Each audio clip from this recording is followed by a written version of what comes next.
Welcome, everybody, to another episode of Need Some Introduction.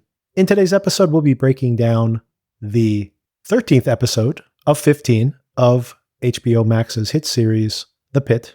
I'm your host, Victor, and on this podcast, we go week to week talking about one of your streaming favorites. We'll be on vacation later this week. Check the feed if you are catching up on DTF St. Louis. Son and I will be discussing the next episode of that season this coming Monday. Son and I just discussed the premiere episode of season 2 of Your Friends and Neighbors. And we actually had one of our highest rated download episode ever here on the podcast just this past week with the last 2 episodes of Paradise, the very popular Hulu series, which had a oftentimes silly but very entertaining season as well. So if you're catching up on that, make sure you check out our podcast coverage week to week. In the near future, when we come back from vacation, we will be continuing the last couple episodes of The Pitt, continuing, of course, week to week with Your Friends and Neighbors. And Euphoria is kicking off in just the next couple weeks as well. Plus a slew of new shows this month and continuing into next month. Make sure you subscribe so you know when all that content becomes available. And email us with any commentary or feedback. needsomeIntroduction@gmail.com. We really do appreciate your feedback. Okay, let's get into the episode. My conversation with my wife, continuing to discuss The Pitt. All right, Kim, so it is now 7 p.m. on The Pitt. And you were actually curious about, why is the sun still out? You actually see Ogilvy outside at one point. And I actually Googled it. And the sunset in Pittsburgh on July 4th is 7:45 p.m. So I think that is actually apropos because we do see a little hint of that late day light on those clouds. With the fake backdrop that you can see in the background. I don't think it's fake. I think that's an actual exterior. That looks like a backdrop, in my opinion. It's AI. Our daughter thinks everything is AI now, by the way. Don't trust anything. I didn't ask her about her opinion on the backdrop, however. So how'd you feel about this episode? This seems to be, it's relatively quiet. We have a lot of cases here, by the way. Very much feels like an ER type episode. Lots of new cases, some old cases coming back. It's very much that kind of routine. But now because you have a double staff practically, everything's pretty smoothly going. The people we've been following the most, of course, are the ones who are least involved in these cases. And it does allow people to reflect a little bit. And there's some interesting themes here. Some of it, like the ambiguity of what we know and what we don't know. Like, for example, was something an accident? Was it a suicide attempt? And also the interpersonal relationship dynamics that we're starting to develop. I actually said to you that I really like the idea that even though you have to stay for maybe another hour, because they honestly could be scanning these charts a lot faster, that you have Whitaker and Santos, roommates here, talking about being roommates and putting the scans through. And at one point, they slip on some water because Emma spilled some water, I guess when she had the shaving kit, and they drop them on the floor. So that delays things a little bit more.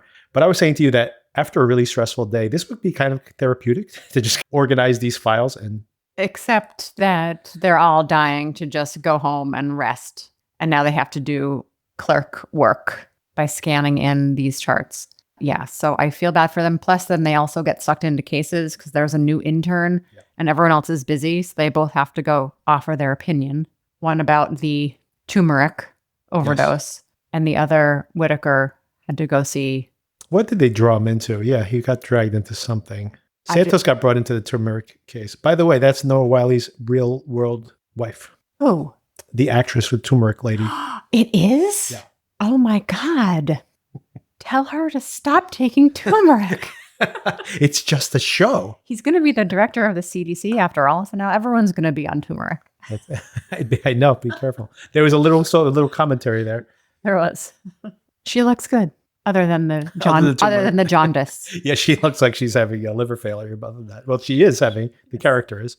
And by the way, I saw multiple patients with liver issues this week. Jaundice, their eyes were yellow, their skin was yellow from pancreatic cancer, unfortunately. I feel like everything kind of comes full circle when I watch this show. You sure it wasn't turmeric? Unfortunately, I am. Not as easy to get to resolve.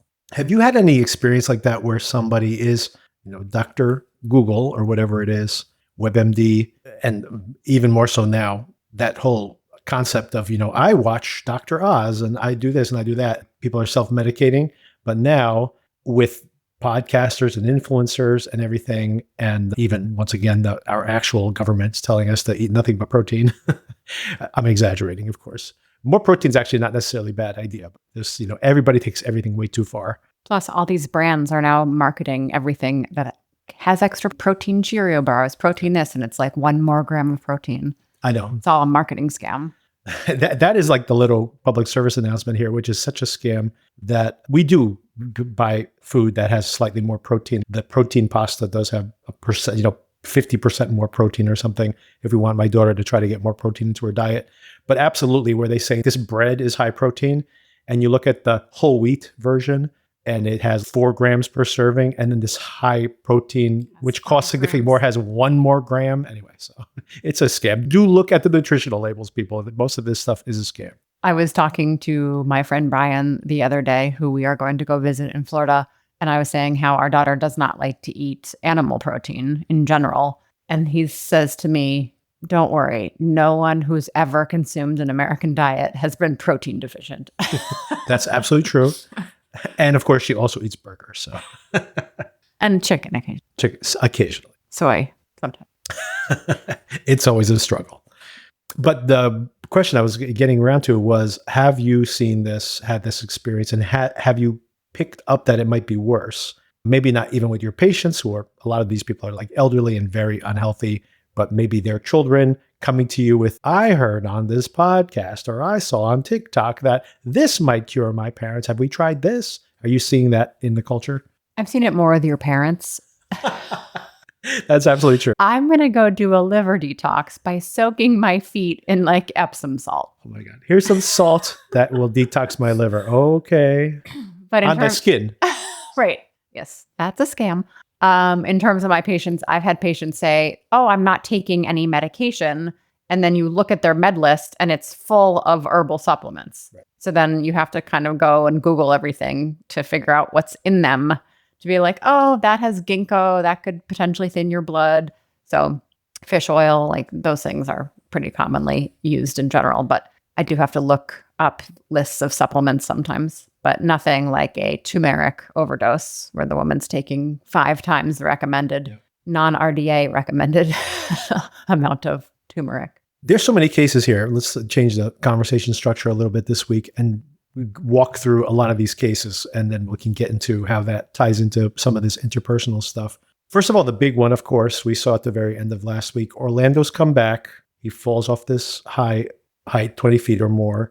And my assumption was, and I think the doctors as well, oh my God, had another episode, another diabetic reaction or complication. And that's why he passed out from this high height and fell down. But then it turns out he's normal. His blood sugar is only in the 200s. His acid levels are better. And then we're suspecting, did he intentionally hurt himself because he has $100,000 worth of medical debt, or was it accidental? And obviously, Dr. Mohan is very distressed over this whole thing. It's interesting, too, that she is having so much stress. And I'm going to tie in some announcements that came in this week about that actress and that character. But it is intriguing that she is so disturbed by this, which presumably may be the end of her medical career, or at least leaving the Pitt and going to a different kind of medicine, which has been hinted at so many times this season already. But she's really blaming herself for allowing him to leave. Like, she feels this guilt when the wife shows up. But he wanted to leave. He was, what do they call it, corpus mentis or whatever? Yeah, he can make his own decisions, and he chose to sign out against medical advice. As a provider, you can't do anything besides plead with the patient and tell them your opinion about the situation. But he was of sound mind, so he made that decision. And I was saying to you while we were actually watching this that he could have hung around. She was literally going to give him the meds he needed. And I thought that was so rash, and maybe he was making bad decisions because he was so stressed out. But now that makes a little more sense if his intention was, I'm going to go on my work site and then do this to injure himself. I don't know if he's going to get an insurance payout from his job or if he just wanted to off himself, which is a terrible idea. Like, we talked about this, but obviously anybody who's thinking about harming themselves, honestly, just don't do it, people.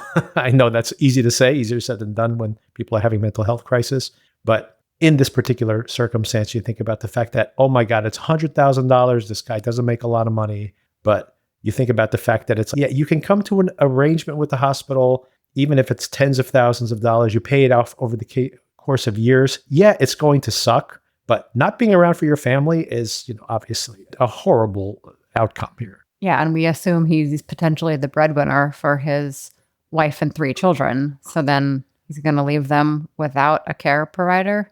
I can't imagine this was intentional. Yeah, hopefully it wasn't intentional. It was just an accident, maybe. Now, the irony, of course, of all of this is they're so stressed out, and he may have even attempted suicide potentially, one theory of the case, so that to escape this medical debt. And now that he's disabled, he's got Medicaid. They were a little hasty in calling him disabled, with the case manager saying, don't worry, now that he's disabled, he has this traumatic brain injury, he can be put on Medicare, Medicaid. So a little hasty. So the timeline of the prediction for his recovery was pretty truncated in this episode to make that point. Yeah, I mean, that's just, them trying to accelerate the coverage, because I mean, we have 2 episodes left in the season. We may not spend more than a couple of minutes, if any minutes at all, with this story anymore. So they're just trying to shoehorn as many issues as they can into here. Again, this show, as much as I love it, it's unsubtle sometimes. It has to be, because you kind of have to close the loop on something and move on to the next thing. Kind of like ER medicine, a little unsubtle sometimes. Okay, so many things in this episode circle around this particular case. Of course, we have Mohan freaking out about this. She also missed something else, which we'll talk about in another case, another huge case that pays off with multiple characters as well. But there's so much that comes into this. First of all, we have this really gnarly procedure, which I was joking with you that I'm like, oh, can I just do that? Can I just become a medical provider that just drills holes in people's heads? I could be really good at it. You can use a drill. I've witnessed it. So that could be your calling, to be a neurosurgeon just for this one specific thing. I just listen for the pop, and that's what I'm there to do. Yeah, they put a ventriculostomy drain in to drain his CSF because he's got fluid in his brain. Oh, this case is all crazy in this period, because they're doing some math here based on some very simple numbers, which is very funny that this actually works. And they pull out a level. Like, what is happening right here? I haven't seen the level in real life in a while, but back when I did trauma, we had patients that needed EVDs, the ventriculostomy drains, and they would level them because you have to make sure that you're getting proper pressure measurements. So you calculate the cerebral perfusion pressure and the mean arterial pressure and the intracranial pressure. It's so funny that so much of this is just mechanical. Like, I think that my parents, for example, going back to that idea, they really think medicine is something magical. And I try to explain to them, like, when the doctor gets something wrong, they're like, how is it possible? The doctor did something wrong. They tested me. And I'm like, this is like going to the mechanic. And then they laugh at that. They literally laugh out loud, like, going to the mechanic. And I'm like, yeah, this is mechanical. Your body is mechanical. But even me being surprised at this literally being like, well, we can't get the proper pressure unless the guy's actually level. So we need to bust out the level. It's pretty funny stuff. Yeah. We put spinal drains in patients, and you have to make sure those are leveled because you're measuring pressure to centimeters of water. We have arterial lines that you have to be leveled so that it's at the level of your heart, because you want the pressure to reflect the pressure that's central. So look, I could be a carpenter. I got a level. I got a drill. And hey, I could be a neurosurgeon. The apparently. Only problem with that, Victor, is that you don't always finish the job. I would finish in this case. But these people don't finish either. I just send them up to the murder. Garcia takes care of the rest. You'd be like, oh, I'm going to put a ventriculostomy drain in. It's halfway, and that's good enough. So all this, obviously fascinating in its own way. But the other thing, character-wise, that's interesting here is, what did you make about this whole situation where Robbie is no longer on shift? So, but I appreciate what he's trying to do here but at the same time, I think this is a very important character moment for him and for the show and for this entire season of the show, where Robbie's still there butting in, even though he's no longer, his shift is over. He should be trying to transition to decision-making to the other doctors. But more importantly, he's like, Mohan, get in there. And Mohan's like, nope, I'm good. I'm off shift. And Javadi too is like, I'm out of that. No, thank you. And then He's like, you better not be angling for a derm internship or something. Get in there and do some brain surgery. This is an opportunity you're going to take. And I think that Javadi, in the end, appreciates this. And she gets a lot of autonomy in actually doing the procedure. So yeah, that neurosurgeon let this intern do the entire thing. Yeah. Zero chance that would happen. So yeah, maybe it's because she knows her mom and her mom would do something like that. So that might tie into it. Or maybe she's someone who's very similar to the mom personality. But I found that was interesting that this is the type of thing that she does not like being pushed by her mom. And then she is being pushed by Robbie. But I thought it was a really interesting moment in the show because it says a lot about Robbie, but it also says something about Javadi, who is this whole entire season thinking, maybe I don't want this kind of higher pressure thing. And her mom's like saying, I just got to push you. And the whole time I've been watching it going, don't push her too much. But now Robbie pushes her and she kind of appreciates the result. So maybe they're right that she needs to be pushed.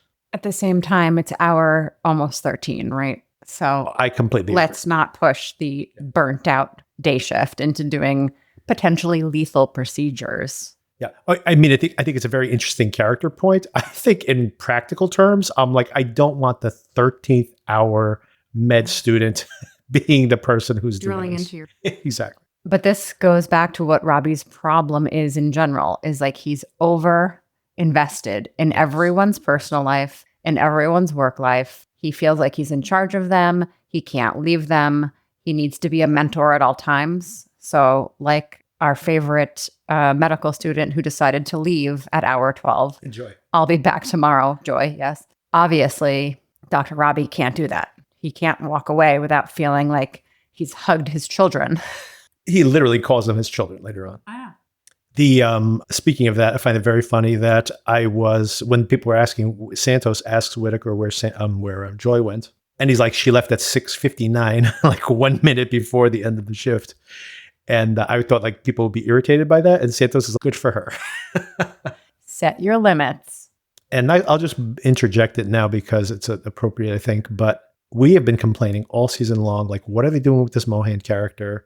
I wonder if there'll be some payoff to her character arc, because the announcement was made this week, which was very odd to announce it right before this episode came out, that this actress and this character is leaving the show and they're bringing in some new characters, which you assume. You're seeing some people in this transition here. One of the actors here, playing the character of Cruz, is actually on Shrinking.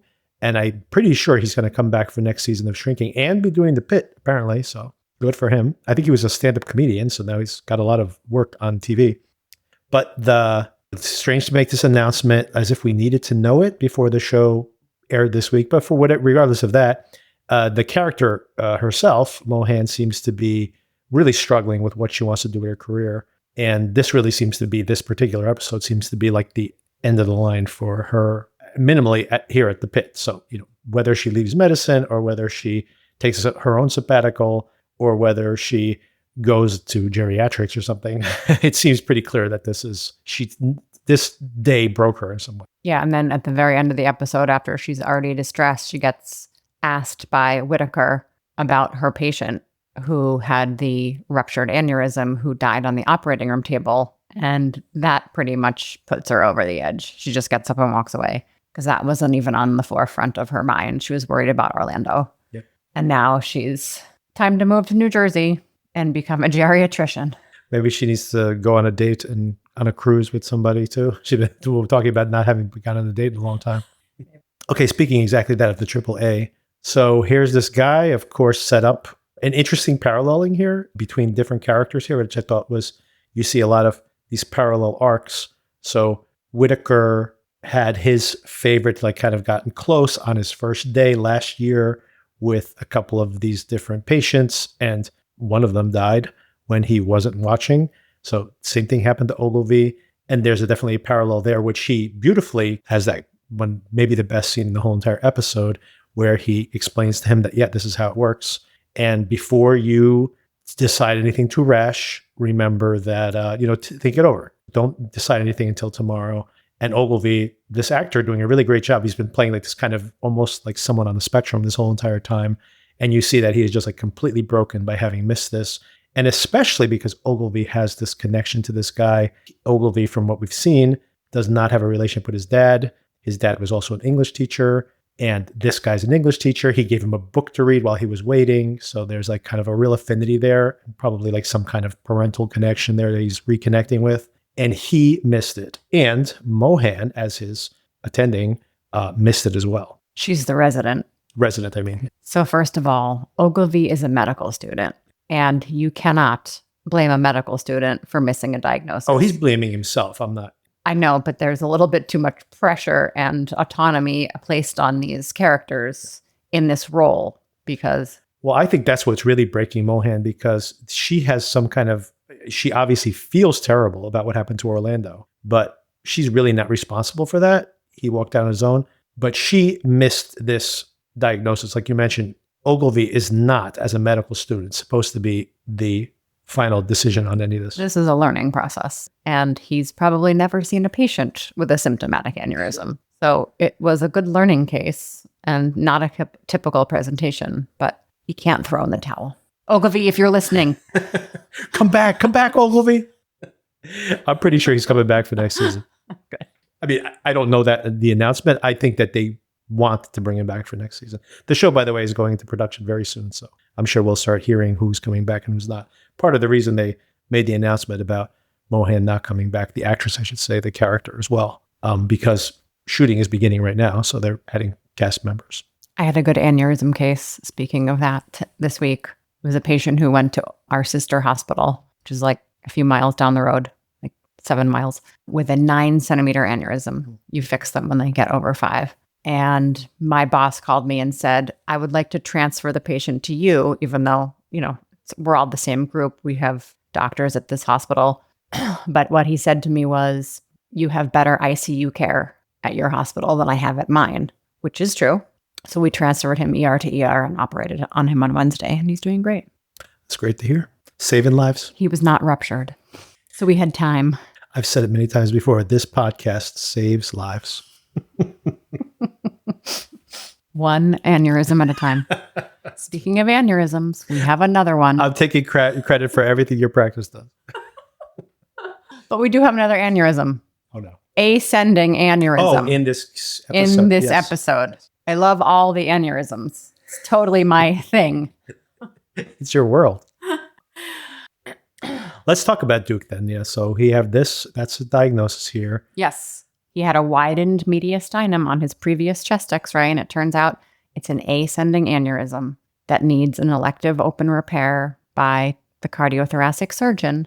And of course, Robbie wants it to be done ASAP, but the surgeon points out, no, you have to get pulmonary and cardiac clearance. We'll schedule it next week. So this is not an urgency because he's not ruptured or symptomatic. Which we find out from, this is Jeffrey Owens, by the way, Elvin from The Cosby Show, who a few years ago, if anybody remembers, right down the road from us, he was working at Trader Joe's because it's the only work he could get that had benefits. He was still working on Broadway, by the way, but not enough hours to get benefits.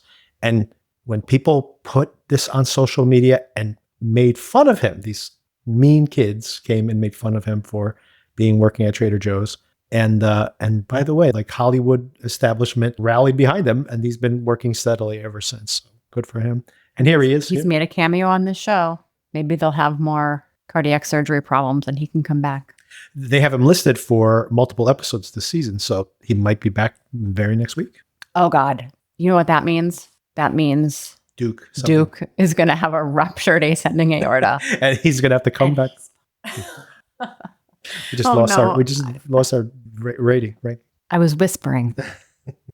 So yeah, Robbie wants something done immediately, of course, but he makes a really good point where it's like, this has probably been like this for a very long time. So it's like not a emergency at the moment. Okay. Another very traumatic case and another moment of, again, speaking to the fact that maybe these people are all overworked and have all these interpersonal issues that have been coming over and over again, is when we see that Langdon has missed something with this asthmatic kid.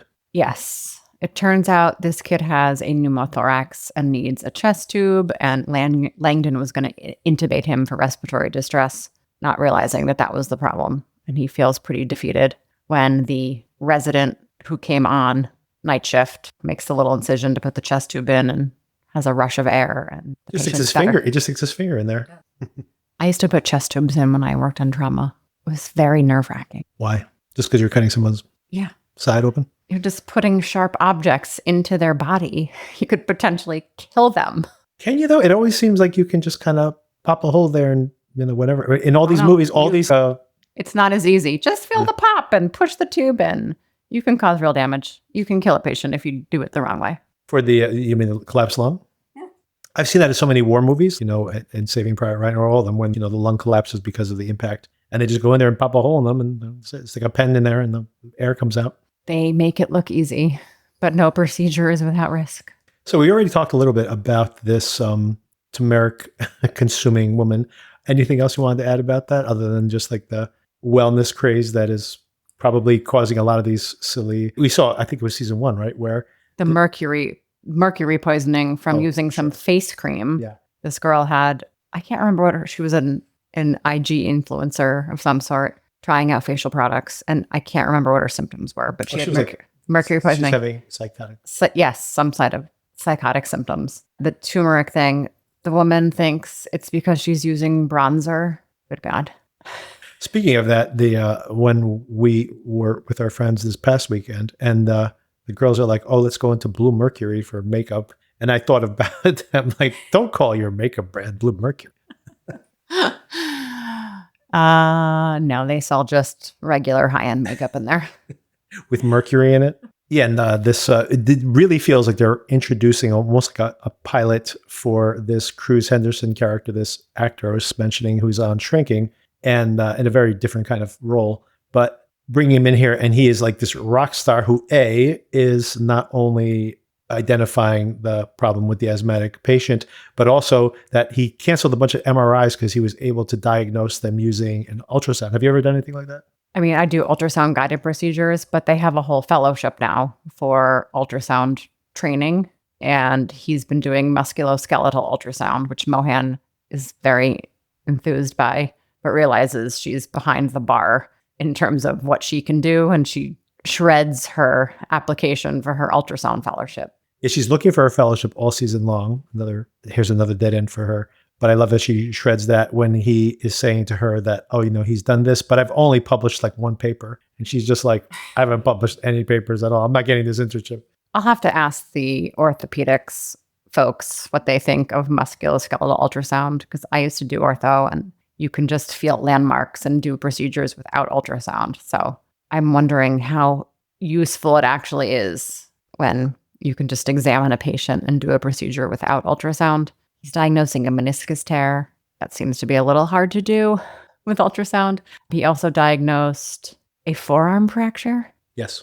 I guess that's legit, but you'd still get an x-ray. Yeah, maybe the advanced diagnostic imaging can go on hold, because in the ER, you just need to make a basic diagnosis. You don't need to know everything that needs to be done. You have to know when to refer to the specialist. However, in this ER, they do lots of specialty procedures. So, okay, some interesting paralleling that I was mentioning before. I want to talk about Robbie a lot, and so we'll leave that for the end, because he really is spiraling out of control here. And we have that very long conversation. Then I want to talk about like what is going on with his tension he has with Dana, which is carried over from last week. And like really, the conversation he's having with her at the very end is completely demented. So I want to spend some time on that, but maybe we'll end the conversation there.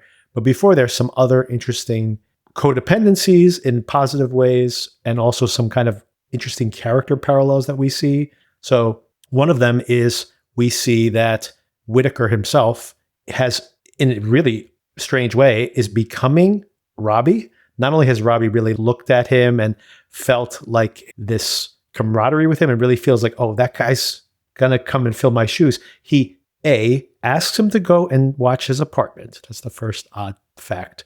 B, we see that he has problems being able to separate himself from these situations. He's calling this farmer woman that he's going to still kind of come by and help her around the house, or I don't know if they're actually in a relationship or if he's just martyring himself to help this family in some way.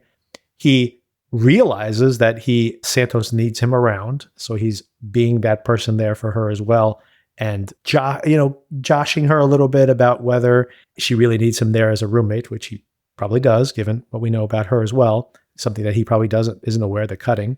So all of that is happening there as well. And then he also goes and talks to Ogilvy and talks to him about like how he lost somebody. And this is like parallels conversations that he had with Robbie last season when he lost a patient, and Robbie's talking about having lost his mentor and not being able to do anything about it. So he's really very much stepping into that role of Robbie. That doesn't mean Robbie's leaving, by the way. He's been announced that he definitely is coming back for season 3. Actor. So, and I honestly cannot imagine. Maybe in season 6 or 7, you could get rid of the character, but at this point they couldn't. But I just think it's very interesting that you're seeing this character very much in multiple ways, like a new Robbie. Yeah, that's a good analogy because he obviously is not as mature as Dr. Rabinovich, but he is smart and good with people. And you can imagine him stepping into that role had it eventually become something he could do.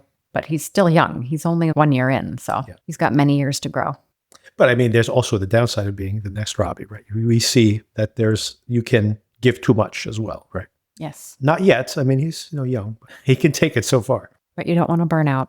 For sure. The other interesting parallel here, and that kind of touches on Santos's relationship with Whitaker as well, and another way, is this not codependent, I guess it's not, but it's this partnership in a way, positively, that Langdon missed the asthmatic patient's lung situation.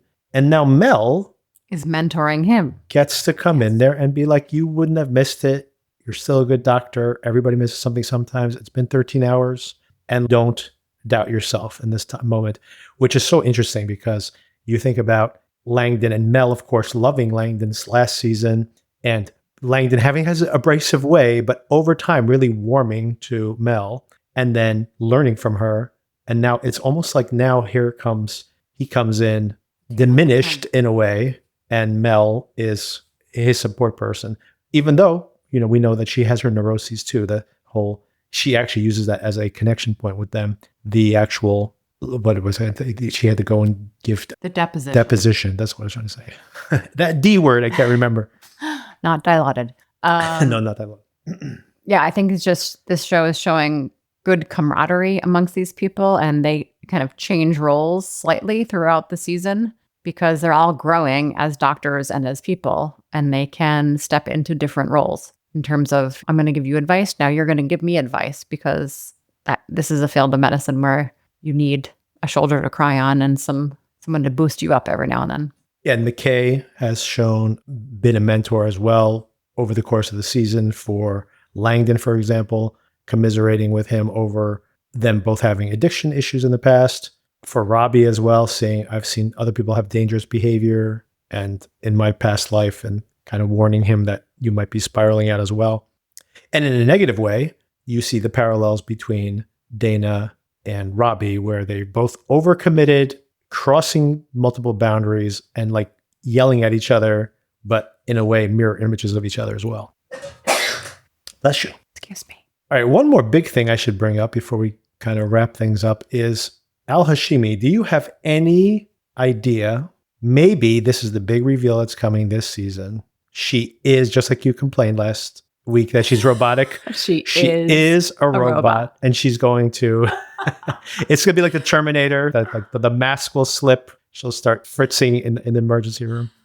Oh no, poor Dr. Hashimi. She does act like a robot, but there's some deep psychologic trauma, which we have not revealed yet, that suddenly overwhelms her and makes her pause and freeze in various moments throughout the day. So I don't think we know what's going to be the problem here. She obviously is aware of it because every time it happens, she's tried to contact her psychiatrist, right? So it's some kind of psychiatric. But it happened with baby Jane Doe, and then it happened with this teenager. Yeah. So perhaps it's something to do with kids. Treating children was our initial idea when she was on the front lines in the Middle East. Yeah.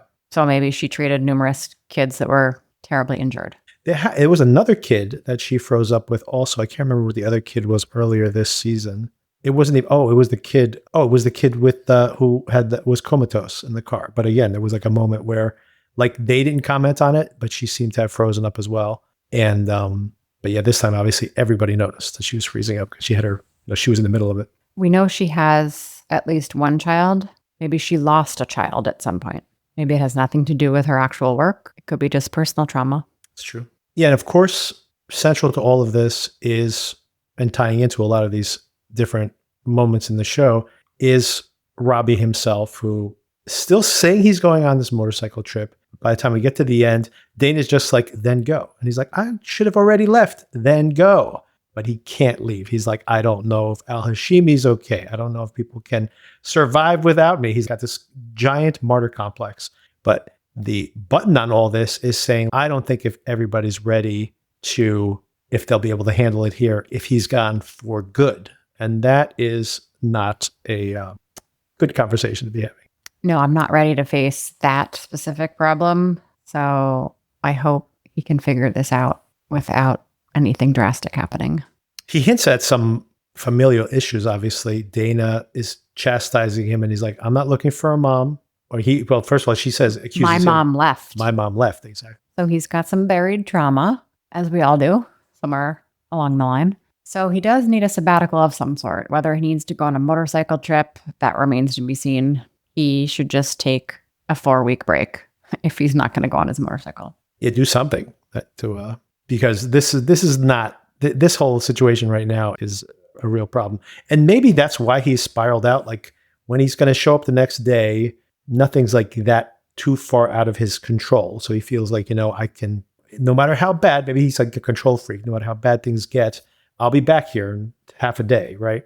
So maybe he feels that he has to give that much, which, sometimes people are overcommitted to their jobs, and especially a job like this. But then you think about more disturbing is him hinting at the fact that, for example, to Whitaker, and you can have the place if I don't come back. Like there's just these over and over again. He keeps hinting at it. But I thought he wanted Duke to be okay because Duke was going on the road trip with him. But apparently not, because now Duke obviously can't go because he needs a workup for surgery to get his aneurysm fixed. And Robbie still is talking about going. So I was a little confused by that because I thought that was his like ride or die buddy. Well, I mean, I think that was kind of the excuse of getting him there to be seen. But maybe, again, this idea that, if he's seeing this is the end of the line for him, he wants his buddy to get a full workup before so he can like try to take care of these things. Also, the reason why he's just like, we got to take care of this surgery right now because he doesn't plan to come back. Because he literally says that. What if I don't come back? Yeah, I don't like this at all. I'm always like giving him the benefit of the doubt of just taking a break. But the more we talk about it, it does make me concerned that he's going to exit the world for good. That would be the most shocking ending to this season of the show for sure. Well, they obviously can't do that. They need him. Unless they lie that they're bringing him back. Unless they lie about him coming back. Oh my God. I don't like this conversation. Yeah, and especially disturbing when you see that someone else may have attempted suicide this very episode. Yes. And Santos has been hurting herself, and Al-Hashimi is having a meltdown, and everyone has profound psychiatric issues. So they all need sabbatical. We need to pause the show so all the characters can go on sabbatical. We need to hire an entirely new ER staff. I'm worried about everybody.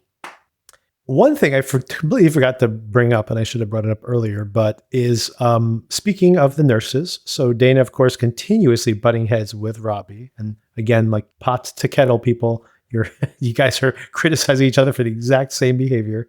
And the same thing, like, you go home. No, you go home. You're off a shift. You're off a shift. And speaking of doing things at the end of your shift that are ridiculous, this is giving Digby a shave and a haircut. The charge nurse of all people is not going to be doing that. I realize they're showing some human sympathy for this patient who apparently turned his house over to his children and lives on the street. Yeah. So we're learning a little bit more about his backstory. But my God, it's hour 13. Who's going to take the time to do that? This is simultaneously absolutely bananas, like you said, but also, like, I think it says something positive and negative about Dana. On the one hand, yeah, you're giving back, you're seeing somebody for who they are. It's like a very lovely thought of being able to give somebody some human dignity, and that's fantastic. But at the same time, like you mentioned, Emma, who got assaulted earlier today, and her are like at the end of their shift. It's like, go home. Go home. Dana obviously doesn't want to go home. Maybe she doesn't like her home life. maybe Robbie doesn't like his home life. They've now entwined their personal and professional lives into their job. So they don't want to leave. She does have the excuse here at the beginning to tell Emma that this is, what does she call it? She's like, it's the changing of the guard at Buckingham Palace. So it is kind of Only like people are allowed to smile. yes, rarely do they, given the circumstances. But it is interesting. Oh, another thing I thought was interesting in this episode is the subtle politics again that we see here about the ICE situation, where some group of people are like, "Can you believe they took Jesse and they arrested him for doing nothing?" And they're like, "He assaulted the ICE agent," and says, "Oh, he just put his hand on him." And then McKay turns to someone who's maybe more pro-ICE and says it was more than. So there's like this like kind of differentiation of perspective on the situation. Yeah, and of course that's continuing to stand that they're trying to find out where he's even being held. And they get some inside information, at least from the nurse, whose brother-in-law is a cop, who knows where he's being held. So I'm glad they're still worried about him, because it's easy to get caught up in all the other work drama. So he is still part of the family. They're going to get him back. I'm just looking at my notes, some medical jargon here that you might be able to shed some light on. I think we already touched on most of these, but at one point, the diabetic patient, they say, we know his GCS is going to be 3. What does that mean? Glasgow Coma Scale. It's basically a number from, if I remember from my trauma days, 0 to 15. So like the most awake and alert normal person has a GCS of 15. He has a GCS of 3. So when Mohan is asking him, like, tell me your name, obviously he can't, because he's not verbally responsive, because his GCS scale is on the low side. So he's not going to be able to answer that question. So the other resident points that out. Oh, and also, what was the calculation? You said you used to know it. It's CPP minus, what is the... So they are calculating the cerebral perfusion pressure. So the cerebral perfusion pressure equals the mean arterial blood pressure minus the intracranial pressure. So basically, they're trying to calculate the CPP to make sure the brain is getting adequate perfusion. Too much pressure, you could be brain dead at the end of this, right? Yes. And that's why they have to drill holes. And I'm here with my drill. Just call me anytime. If your ICP increases, your central perfusion pressure drops, and you are at risk for brain ischemia, so call Victor. He will fix it. Yeah, I mean, anybody who wants a hole in their head drilled into their head, just drop me a line. No, actually, do not do that for sure. Once again, just looking through my notes, things we didn't shout out. I definitely wanted to circle back to the fact I loved when Mel and Langdon are talking, and at the end of it, she says, "Hey, whatever doesn't kill you makes you stronger." And Langdon says, "Nietzsche." And she goes, "Yeah, Nietzsche, not Kelly Clarkson." Kelly Clarkson. We have like a 10-year age gap between the two of them, so different reference points, which is hilarious because we were singing a song that is from the 50s in front of our daughter who's 11 and her friend, and that song is from whatever pop show they're watching. Meanwhile, it's from 1950s. So our reference point and their reference point different. It was Istanbul, not Constantinople. Istanbul, Constantinople. That's the one. Oh, importantly, let's go back to the Ogilvy. A couple of revelations that I wanted to circle back to. The case with the AAA. First of all, that Ogilvy has been so lacking in empathy, of course, and very importantly, to see how he has really broken here. Like, it's not even like he's shook a little bit. This is deep empathy he's feeling for this patient, surprisingly. And he decides to scrub into the operating room case to see how this guy is going to do. So that's certainly going above and beyond your ER rotation as a med student. Once you hand off patients to surgery, you're done with it. You go back to what you're doing. But he's very vested. So yes, that's a good point. That's actually a plus for Ogilvy in terms of his empathy. And I got another point on empathy that I just remembered. And another thing specific to that case is that I like the show doing this as well, where, they get rid of the computers and everybody's just like, who needs computers anyway? We do it analog. This is how it works. And then, of course, the revelation that it's like we easily would have caught this if we had his computer records. I know. They would have seen his past medical history. He had a 4-centimeter aneurysm, so they couldn't reference prior documents. It's so important to read half of what I do is looking up old reports and reading old notes to get an idea of what's going on. So that's definitely changed the practice of medicine to have access to all this information. So you do forget how important it is. And I think the only other thing that I just popped into my brain that I definitely wanted to talk about was empathy. I wanted to talk about that as thematically in this episode, the Ogilvy reversal, of course, but very importantly, that Santos, who was always kind of a tough customer, never really that empathetic to start with, but her reaction to the woman who almost killed herself with turmeric, and McKay, who's been trying to be an exemplar of empathy throughout the season to multiple people, and questioning Santos's hardening. And Santos is just like, hey, they're a bunch of idiots, but we wouldn't have jobs if we didn't have these idiots around, which is like a very cynical way to look at her job. McKay does not really like that response. She's just like sort of rolling her eyes like, really? This is how you view this whole situation? So yeah, Santos is still has her attitude, despite being propped up by saying, oh, I know you're off shift, but sometimes you're good at finding like those zebras. So come with me. So I would hope that would have made her feel better about herself because she's miserable. And she got a boost by being asked for her opinion, which is a nice thing for another physician to say to you. But nope, she's still the same jaded Santos that she was before. She needs to go sing again. Oh, we've seen her on TikTok, by the way, singing, right? Oh, she was in that Broadway show. I can't remember what it's called. Hadestown. And I've seen her Instagram clips of her singing on Broadway. She's great. Yeah, so that's total coincidence, but we that it came up on your feed. But yeah, we were talking about. It's not a coincidence. I Googled it. Oh, you Googled it. I didn't realize. Okay, No, I thought it just popped up on your feed. All these IG clips of her singing now come up. Yeah, if anybody hasn't looked her up, she's a Broadway actress before she got this role on the Pitt. And we commented that she got to sing just a little bit to that baby one time, which does show that she's not necessarily as jaded as she always presents herself to be. This is some kind of defense mechanism. And of course, she's cutting herself, which is her way of coping, which is not positive, of course. But it shows that there is something going on inside, even though she's not handling it the best. But this particular actress has, great voice. And on Instagram, you can see her singing on her personal feed. So these characters do have other lives.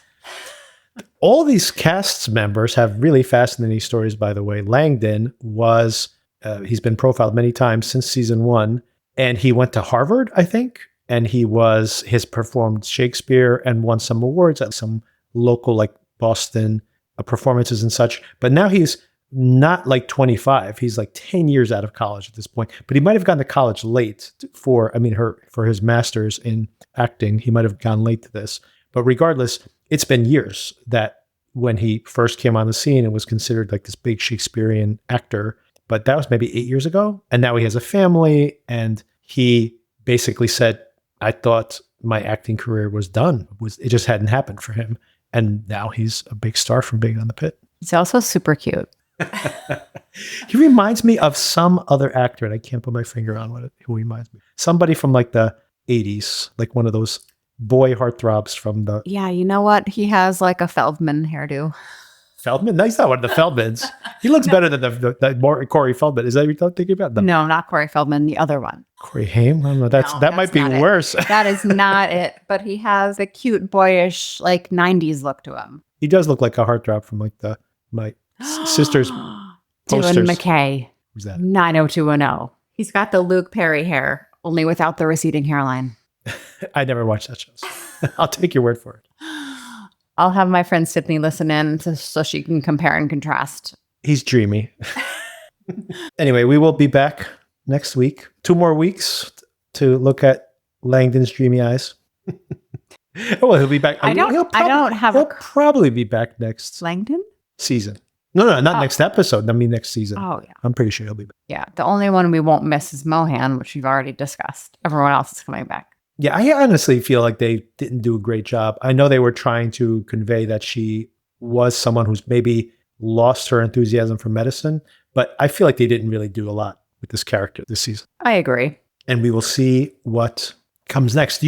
Now we have 2 episodes left. Do you think the show at this point is going to try to pull off some crazy... It's too late in the season to try to pull off some kind of crazy, right? I don't think it's necessary. I don't think because the interpersonal drama is enough to carry the show. They have enough interesting cases that they don't need some catastrophe. I also think that like next season, if they want to be like, it's just a regular routine work day, and then halfway through the season, something really crazy happens again. You can't do it every season. So you kind of have to reset people's expectations that this isn't going to just happen repeatedly so that you can surprise them. If you do it every year, it's not a surprise anymore. So I think that's maybe a resetting of expectations. Yeah, I think the show is not quite as kind of edge of your seat sort of a thing as it was first season, but the character development is more important than the medical dramatic stuff that they did previously. Watch us say that, and then like next week, a firework goes off stray and a plane like crashes in front of the hospital, and then they have to rescue 100 people out of the parking lot. And the day shift will still be there because they can't leave. They're still there, so that's perfect timing. We have 2 more episodes, and we'll be on vacation, and we will try. Maybe, I mean, we might be able to record this earlier. Who knows? But we will not have recording equipment. There appears to be a small podcasting studio where we're staying. I forgot to tell you about that. What? In the house we're staying in. Really? Well, then we're definitely recording. There's a small media room with 2 chairs and a microphone. Oh my! We can record. We're recording early. We're not recording late. All right, everybody, we're getting an early episode of the podcast next week. I can't promise unless my friend's sending me like an AI shot of some imaginary place in his house. I bet you he does have it. We'll record every day. What the hell are we going to be talking about? We'll make stuff up. All right. Thank you again for the conversation. See you soon. See you soon, very soon.